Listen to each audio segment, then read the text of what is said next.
अरे देखो तो, बहतु मधुपति स्तन मानिनी नाम प्रसादम यदु सदस्य विडम्ब्यम यस्य दूतस्त्वमिद्रिक। इसकी मूंछों पर कुमकुम लगा है। बोले ये कुमकुम इसके मूंछों में कहां से आया? बोले कि अरे श्री कृष्ण जब चलते हैं तो उनके चरणों में कुमकुम लगाती हैं गोपियां, और अब हम तो लगाती नहीं, तो मथुरा की गोपियां जाकर के कृष्ण के चरणों में कुमकुम लगाती होंगी, और जब वो चलते होंगे उनके चरणों का आस्वादन पृथ्वी को होता होगा। जैसे ही वो अपने चरण उठाते होंगे, ये भौरा जाकर के उनके चरण चिन्हों से ही उस स्वाद को लेता होगा। वही कुमकुम इसके मूंछों पर लगा हुआ है। अरे कपटी भौरे, जैसे तुम हो वैसे ही तुम्हारे सखा श्री कृष्ण हैं। हमने बहुत बड़ी गलती कर दी जो कृष्ण से हमने प्रेम किया। उद्धव जी महाराज बैठे हैं बद्रीनाथ में, प्रसन्न हो रहे होंगे इस गीत को सुन करके। थोड़ा सुनाई देते हैं। आज वर्षों बाद मन में भाव आया है इस गीत के प्रति। किशोरी जी गा रहे हैं।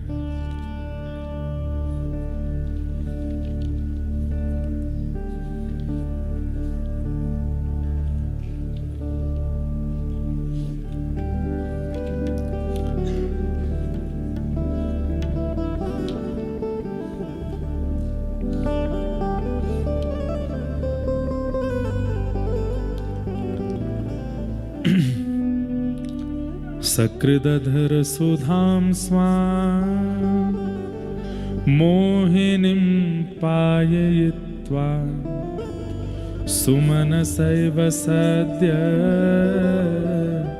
तत्यजेस्मान् भवाद्रिक् परिचरति कथं तत् पादपद्मं तु पद्मा यपिवत हितचेता उत्तम श्लोक जल्पै। और किमिह बहुषढंग्रे गायसी त्वं यदूना मधिपति मृगहाणा मग्रतो नः पुराणम् विजय सख सखीनां गीयतां तत्प्रसंग क्षपितकुचजुरस्ते कल्पयन्तिष्टमिष्टा मधुपकी तव बंधो।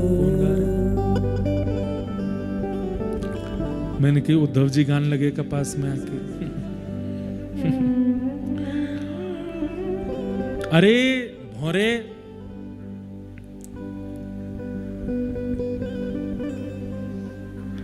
हमें तो लगता है तू ये जो गुन गुन गुन गुन कर रहा है ना आकर के, तू उनका गीत सुनाना चाहता है, तू जरूर हम लोगों को ये बताना चाहता है कि कृष्ण ऐसे नहीं है, कृष्ण वैसे नहीं है। हमें सुनना ही नहीं है कि वो कैसे हैं कैसे नहीं है। उनकी ज्यादा चर्चा हमारे सामने मत करियो। कहीं हमें यह सब मत बताइयो कि मथुरा में उनकी स्थिति क्या है, उनकी परिस्थिति क्या है। हमें यह सब नहीं सुनना। क्यों? उनके बारे में सुन सुन के ही तो हमारी यह हालत हुई है। उनकी कथा ने ही तो हमको ऐसा बना दिया। अरे गोपियों, किशोरी जी कहती हैं, तुम ही बताओ कृष्ण से हमारी जो इतनी प्रीति हुई, इसके पीछे कारण क्या है? कथा। अगर हमने कथा ना सुनी होती, कृष्ण के विषय में इन संत जनों से, महत जनों से, कथा वक्ताओं से ना सुना होता, तो आज हमारी ये स्थिति होती नहीं होती। इतनी प्रीति ही नहीं होती, इतना प्रेम ही नहीं होता। अरे ये सब करा धरा तो कथा नहीं है। उनकी चर्चा मत सुनाना हमारे सामने, एक शब्द मत कहना। और हमें तो लगता है ये जितने भी कथा वक्ता हैं, गोपी गीत में गोपियों ने कथा वक्ताओं की बड़ी प्रशंसा की, पर भ्रमर गीत में यहां पर थोड़ा सा डांटा है। बोले क्या? बोले हमें तो लगता है ये कथावाचक जो हैं ये सब ठाकुर जी ने अपने आप हायर करके भेजे हैं। हमारी अच्छी अच्छी कथा सुना के सबको बाबला कर दो, सबको व्याकुल कर दो, हमारे प्रेम में सबको विभोर कर दो, इसके बदले मैं तुमको मुक्ति प्रदान करूंगा। अरे मुक्ति के प्रलोभन में ये कथा वक्ता इतनी बढ़िया बढ़िया कथा सुनाते हैं कि हम सब रोते विलखते कृष्ण की याद में पागल हो जाते हैं, और कृष्ण फिर भी नहीं मिलते। हे भौरे, ये गुनगुन करना बंद कर, कृष्ण की लीला चर्चा हमको मत सुना। उद्धव जी दूर खड़े खड़े सुन रहे हैं। उद्धव जी तो सोच के, किशोरी जी जो जो बात कह रही हैं उस पर उद्धव जी सोच रहे हैं, नहीं श्यामाजू ऐसे नहीं है ठाकुर जी, अरे आप क्या जानो, वो तो बहुत विचलित हैं, बहुत व्याकुल हैं। किशोरी जी का मन समझ तो रहा है कि उद्धव पक्ष लेकर के आया है कृष्ण का, उसको उत्तर कैसे दूं, तो ऐसे दिया। उसकी प्रशंसा मत करना हमारे आगे। तुम्हारा कृष्ण कपटी है। पहली बार शायद हमारी श्यामाजू को इतना क्रोध आया होगा, और उस क्रोध का दर्शन उद्धव ने किया है। और ये क्रोध नहीं है। मैं एक बात कहा करता हूं बंधुओं, प्रेम की अतीत कई बार शब्दों को भले ही क्रोधित कर देती हो, पर उन शब्दों में भी अंदर प्रेम ही है। जब किसी से बहुत प्रेम होता है तो हम उसको भले ही कुछ शब्द गलत बोल देते हैं, पर हृदय में हमारी वो भावना नहीं होती। किशोरी जी कहती हैं अगले श्लोक में, तुम्हारा कृष्ण तो कपटी है। बोले क्यों कपटी है? मृगयुरिव कपिंद्रम विभ्यदे लुब्ध धर्मा स्त्रियमकृत विरूपान् स्त्रीजितः कामयानां बलिमपि बलिमत्वा वेष्टयध्वंजवद्यः तदलमसित सख्ये दुस्त्यजस्तत्कथार्थः। अरे कपटी नहीं है तो क्या है? तुम्हारा कृष्ण आज का कपटी नहीं है, कृष्ण रूप में कपटी नहीं है। ये जितनी बार रूप धारण करके आया उतनी बार कपट किया है इन्होंने। गोपियां कहती हैं, अरे श्यामाजू आप ऐसे क्यों कह रही हैं? किशोरी जी कहती हैं, अरे जब राम बन करके आए थे पूरे विश्व में तो प्रचार हो गया मर्यादा पुरुषोत्तम, मर्यादा पुरुषोत्तम, मर्यादा पुरुषोत्तम, लेकिन बेचारे उस बाली को छिप करके बाण मार दिया। अरे हिम्मत थी तो सामने जाते, क्यों नहीं गए? दूर से छिप करके उसको बाण मार दिया, उसकी मृत्यु कर दी। और ये कपटी नहीं है तो क्या है? बोले क्यों? विवाह रचाने के लिए आई थी शूर्पणखा। अरे कोई अगर विवाह का प्रस्ताव लेकर के आया है, आप मना कर सकते हैं, आप हाथ पैर जोड़ सकते हैं, उठ के वहां से जा सकते हैं। नाक कान कौन काटता है? उसके नाक काट दिए, कान काट दिए। विवाह का प्रस्ताव लेकर के गई शूर्पणखा की स्त्री अमकृतक विरूपाम, उसको विरूपी कर दिया। और वामन बन के गए ये तुम्हारे कन्हैया। क्या बन के गए? बोले वामन, ना 53 ना 54, वामन बन के गए। छोटे से छोटे छोटे पैरों से चल करके गए। बोले कहां गए थे? सब गोपियां पूछ रही हैं। किशोरी जी कहती हैं, बोले एक राजा बलि था, उसके यज्ञ में गए, और उसके यज्ञ में मुझे तो 3 पग जमीन चाहिए।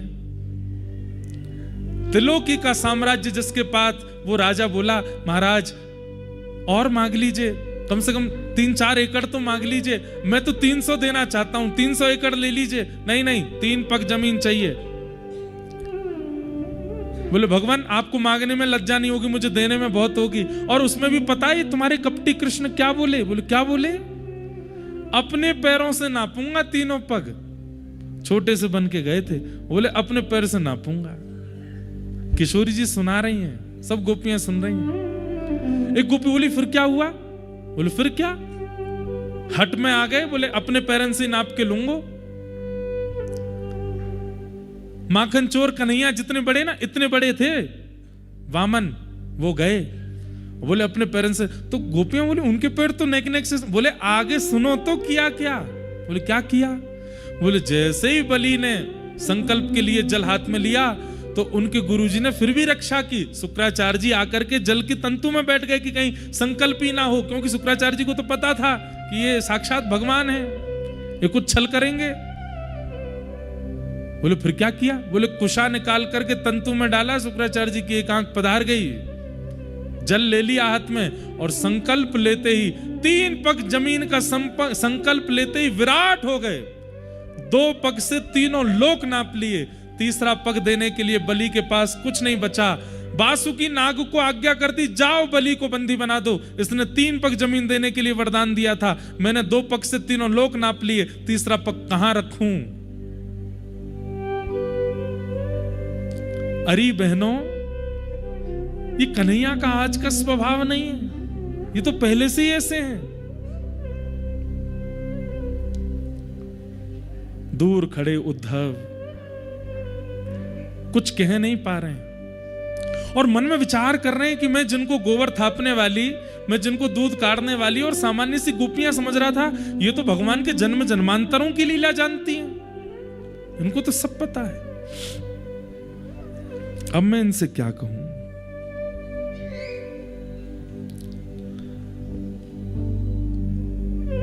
अंत में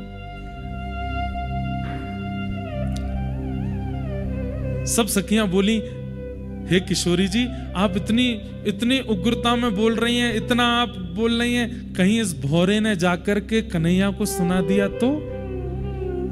और कहीं इस भौरे ने जाकर के कन्हैया को सुना दिया और कन्हैया ने सुना कि हम सब गोपियां और श्री राधा रानी उनके विषय में ये सब चर्चा कर रही थी, उससे उनका हृदय व्यथित हो गया तो?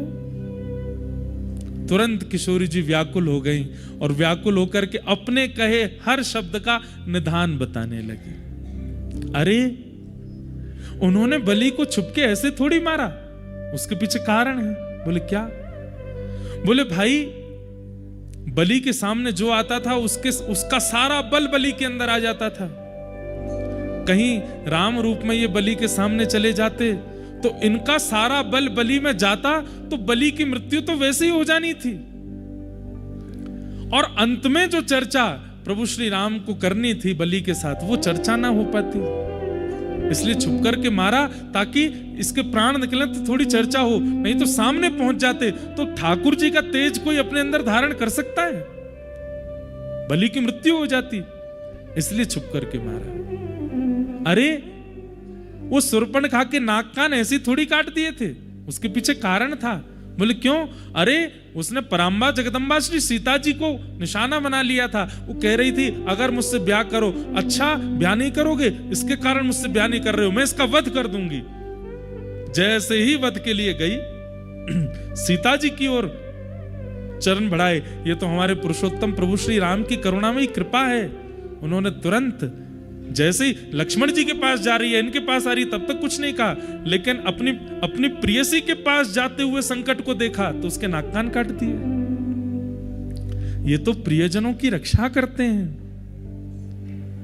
अरे बलि के यहां 3 पग जमीन अपने चरणों से मांगने के लिए हट इसलिए कर रहे थे क्योंकि ये जानते थे कि मैं 2 पग से तीनों लोक नाप लूंगा, तीसरा पग धरने के लिए मुझे स्थान नहीं मिलेगा, तो बलि कहेगा कि तीसरा पग मेरे सिर पर रख दो। ये चाहते थे कि दुनिया के सिर पर तो मैंने हाथ रखे हैं, पर बलि से मैं इतना प्रेम करता हूं, इसके सिर पर तो अपने चरण रखूं, इसलिए चरण से 3 पग मांग रहे थे। अपनी कही हुई प्रत्येक बातों को किशोरी जी ने ऐसे कह दिया कि कहीं ये भौरा जाकर के कृष्ण से कहे तो उनको कष्ट ना हो जाए। हे भौरे, तुम कृष्ण को कष्ट मत देना। हमने पूर्व में जो भी कहा वो तो एक प्रेमी का स्वभाव है ना, वो क्रोध कर सकता है अपने प्रेमी पर, लेकिन वास्तव में कन्हैया से हम बहुत स्नेह करते हैं। अरे उन्हें जिद मत करना कि वो वृंदावन आए, वो मथुरा में प्रसन्न है तो हम यहां सुनकर के प्रसन्न है कि वो वहां प्रसन्न है। बस वो सदा प्रसन्न रहें चाहे जहां रहें, हमारी इच्छा तो बस ये है। उद्धव जी महाराज व्याकुल हो गए, ये कैसा प्रेम का दर्शन मैं कर रहा हूं। एक क्षण में कोपित हो रही हैं, दूसरे क्षण में कहीं ये बात उन्हें पता ना चल जाए, तुरंत इतनी व्याकुल हो जाती हैं, इतनी अधीर हो जाती हैं। उद्धव जी महाराज शाम तक की कहकर के गए थे भगवान से। 6 महीने बीत गए वृंदावन में, 6 महीने तक लौट करके नहीं गए। और 6 महीने बाद जब स्थिति ऐसी हो गई कि मैं किशोरी जी के चरणों में लेट करके प्रणाम कर लूं, वंदन कर लूं। बंधुओं, यहां जो किशोरी जी ने उद्धव जी को शिक्षा प्रदान की है ना प्रेम की, इस पर कभी बहुत वृहद चर्चा करने का मन है। अध्ययन भी होगा, गुरुदेव आज्ञा करेंगे। अद्भुत प्रसंग है। 6 महीने उद्धव जी ने किया क्या वृंदावन में? किशोरी जी के सन्निधि में बैठकर के केवल प्रेम कहते किसको हैं, उस प्रेम का आस्वादन किया। प्रेम की परिभाषा क्या है, प्रेम का स्वरूप क्या है, वो सुना है किशोरी जी से। और कभी अवसर होगा उस पर चर्चा करेंगे। 6 महीने बाद उद्धव जी लौट करके गए। तो ये पूरा प्रसंग हमने इसलिए सुनाया कि यहां दत्तात्रेय भगवान ने अपना अगला गुरु भौरे को बताया। भौरे का एक गुण होता है बहुत ध्यान से सुनिएगा। किशोरी जी ने भ्रमर को कृष्ण क्यों कहा, इसके पीछे दत्तात्रेय भगवान जो गुरु मानते हैं जिस लक्षण से, वो लक्षण घटित होता है। भौरे का एक लक्षण है कि वो लकड़ी में भी छेद कर सकता है। भौरे के पास इतनी नुकीला मुख है कि वो लकड़ी में भी छेद कर सकता है। पर भौरा जब कमल में जाकर के बैठता है और रात्रि होते ही जैसे ही कमल अपनी पंखुड़ियों को बंद कर देता है, अपने नुकीले मुख से भौरा उस कमल में छेद नहीं करता। क्यों? क्योंकि वो कमल से प्रेम करता है। उसे पता है कि सुबह तक मैं अगर इसमें बंद रहूंगा तो मेरे प्राण चले जाएंगे लेकिन उसकी प्रीति है, उसमें छेद नहीं करता। ये कमल कौन है? साक्षात किशोरी जी का स्वरूप है। और श्री कृष्ण कौन है? वो साक्षात भौरे हैं। हमारे ब्रज की रास लीला में ठाकुर जी एक पंक्ति गाते हैं, मन श्याम रंग राधे बांध राखो संग प्यारी।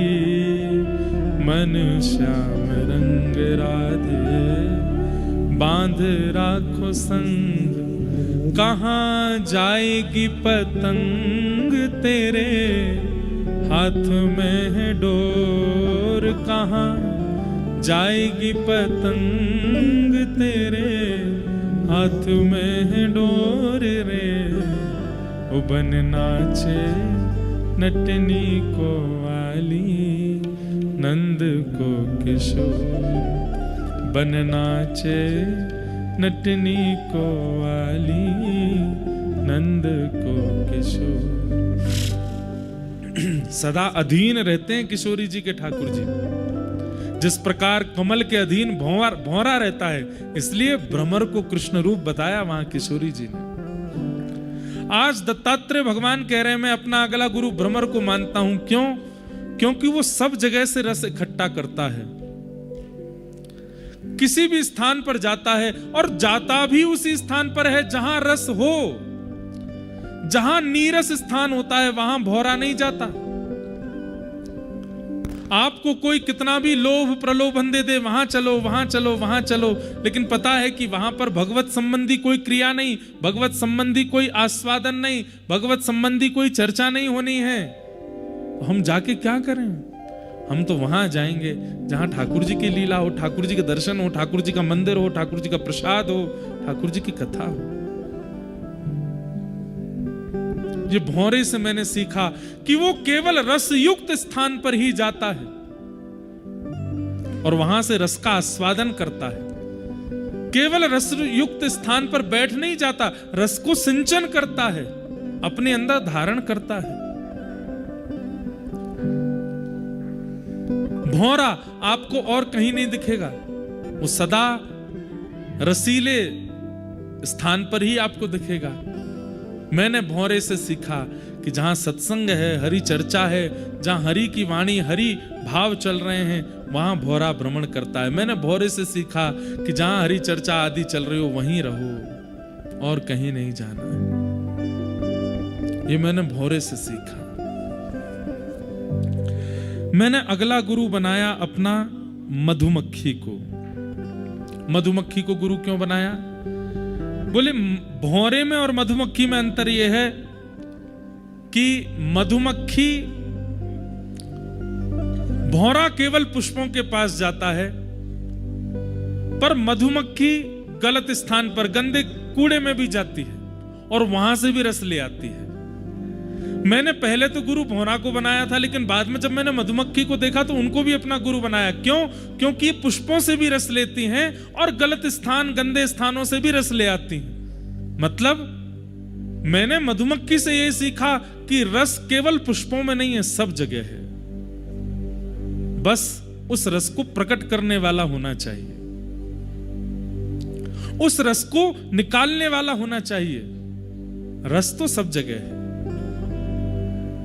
हम कथा बद्रीनाथ में कर रहे हैं, हम कथा जगन्नाथपुरी में कर रहे हैं, हम कथा द्वारिका में कर रहे हैं, हमने कथा गोवा में भी की है, हमने कथा ऑस्ट्रेलिया में भी की है, हमने कथा विदेशों में भी की है। जहां रस का कोई स्वरूप नहीं है वहां भी रस को प्रकट कर देती है भागवत की कथा।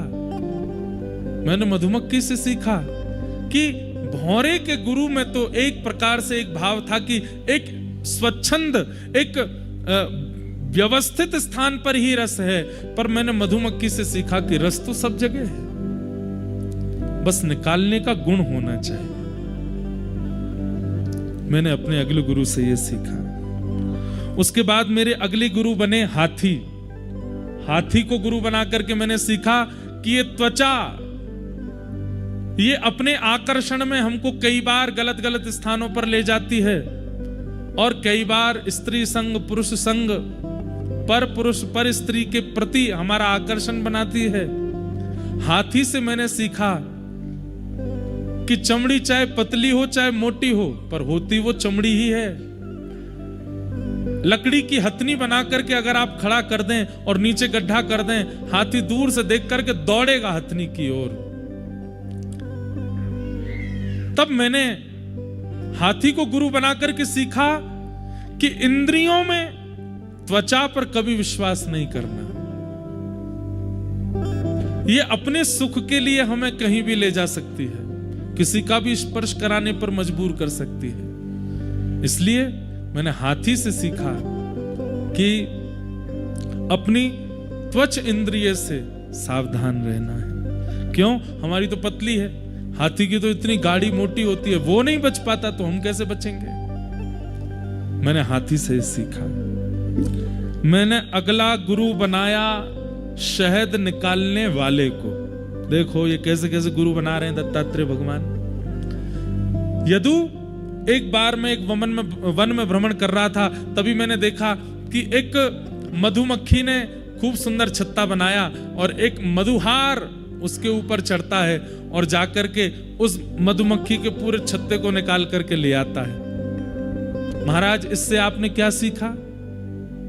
बोले इससे मैंने ये सीखा कि ज्यादा संग्रह नहीं करना चाहिए, नहीं तो कोई लूट के ले जाएगा। चाहे ज्ञान का हो, चाहे धन का हो, चाहे विवेक का हो, चाहे किसी भी वस्तु का हो, आपके पास अति संग्रह होने लगे, उसका व्यय करने लगो, जिससे कि पहले कोई और उसको लूटे।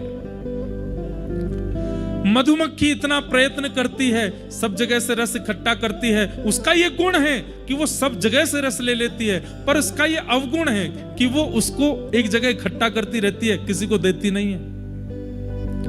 एक समय आता है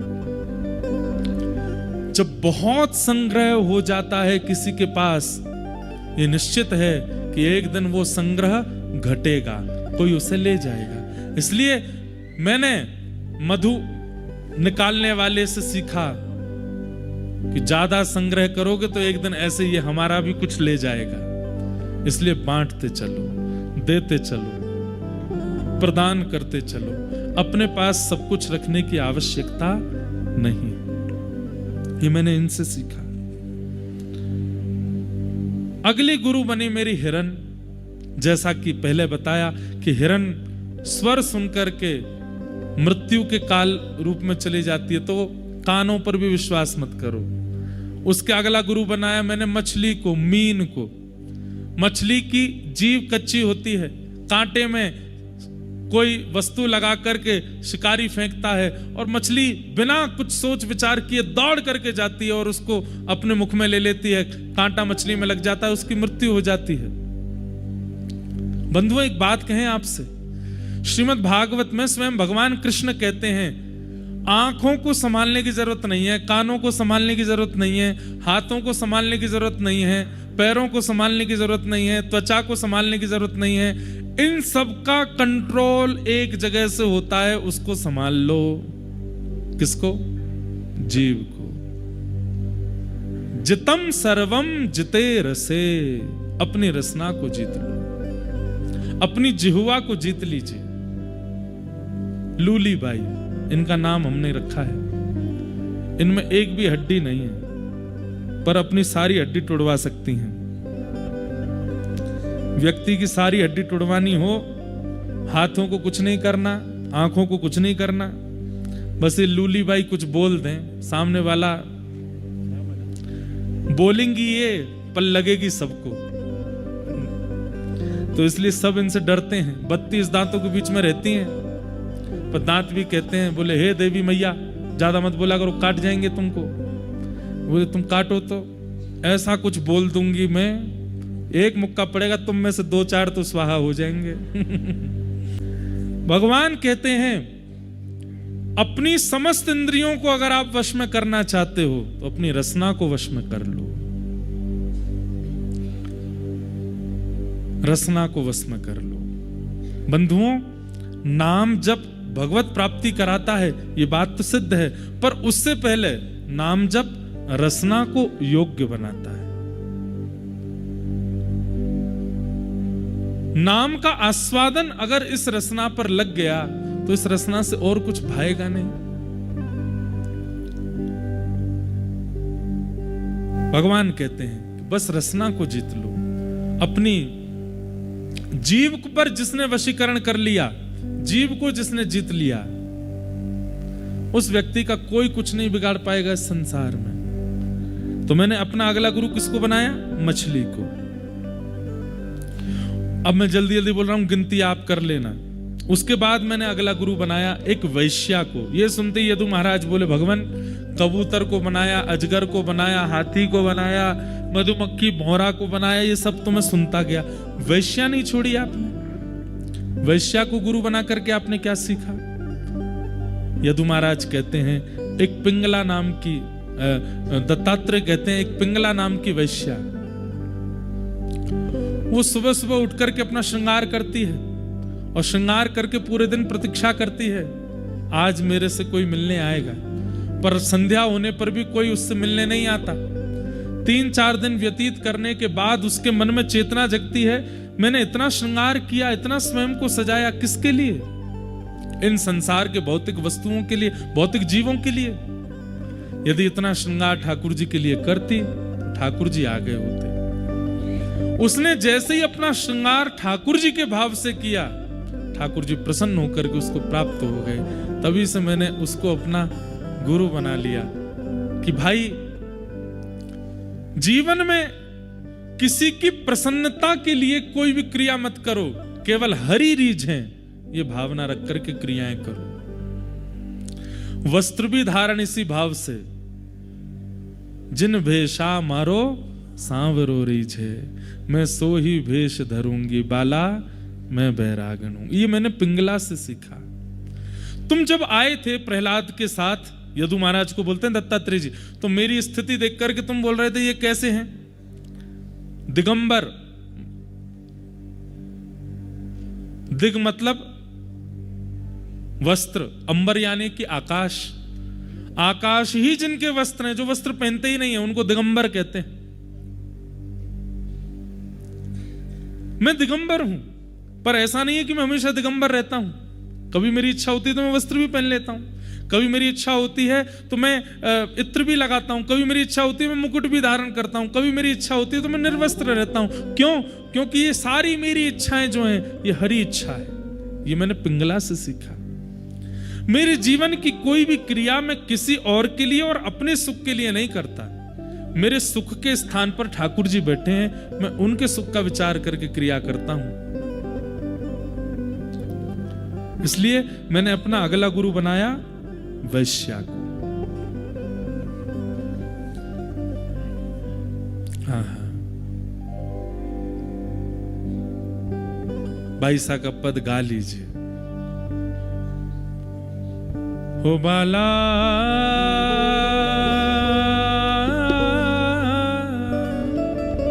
मैं बैरागन हूँगी, मैं बैरागन हूँगी, मैं बैरागन हूँगी, मैं बैरागन हाँ हाँ हूँगी, मैं बैरागन हूँगी, मैं बैरागन ओ बाला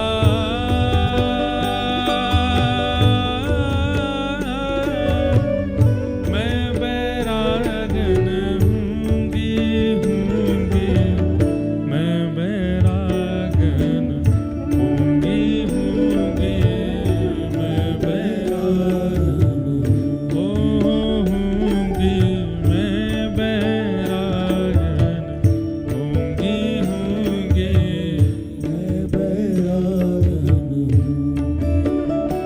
ओ जिन भेषा मेरो सावरो रीझे, जिन भेषा मेरो सावरो रीझे, जिन भेषा मेरो गिरधर रीझे, जिन भेषा मेरो गिरधर रीझे, मैं सोही भेष धरूंगी हो, मैं तो सोही भेष धरूंगी, हाँ मैं तो सोही भेष धरूंगी ओ, मैं तो सोही भेष धरूंगी। अरे हाँ मैं बैरागन हूँगी, मैं बैरागन हाँ हाँ हूँगी, मैं बैरागन हूँगी,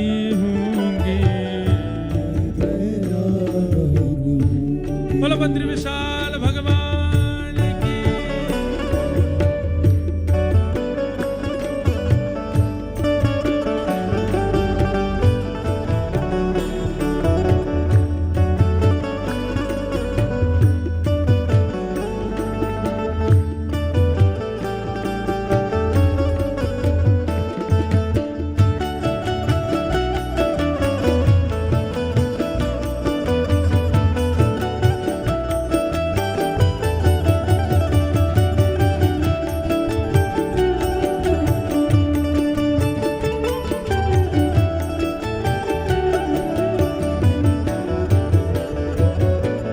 प्राण हमारा बसत है, प्राण हमारा बसत है, ओ प्राण हमारा वहाँ बसत है, प्राण हमारा यहाँ बसत है, यहाँ तो खाली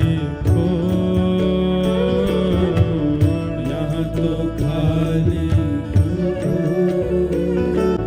मात पिता परिवार सोई है, मात पिता परिवार सोई है, ओ मात पिता परिवार सोई है, मात पिता परिवार सोई है, ओ कहिए तिन